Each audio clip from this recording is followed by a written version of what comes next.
என்கிட்ட ஒரு ஸ்டூடெண்ட் வந்து சொன்னான், நான் ரொம்ப கஷ்டப்பட்டு படித்தேன், ஆனால் நான் பாஸ் பண்ணல. நான் வந்துட்டு சொன்னேன், கஷ்டப்பட்டு படித்தா பாஸ் பண்ண முடியாது, இஷ்டப்பட்டு படித்தா தான் பாஸ் பண்ண முடியும்.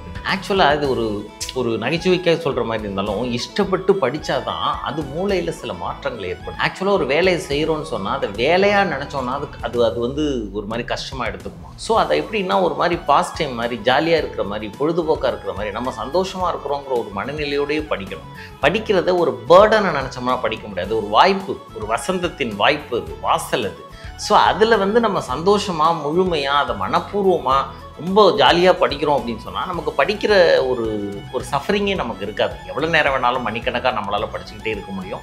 உண்மையிலே படிக்கிறது ஒரு சந்தோஷம். வெறும் வேலைக்காக மட்டுமல்ல, அது ஒரு அறிவின் வாசலை நமக்கு திறந்து விடுது. ஸோ நம்ம ஒரு நாள் முழுசும் இதை நம்ம படித்து புரிஞ்சுக்கிட்டா தான் நாளைக்கு நாம் போய் உட்கார்ற வேலைக்கு நம்ம தகுதி உள்ளவங்களாக இருப்போம் அப்படின்னே நம்மளை தயார் பண்ணோம்னா ஒரே நடையிலே பாஸ் பண்ண முடியும். அதனால் கஷ்டப்பட்டு படிக்காதீங்க, இஷ்டப்பட்டு படிங்க.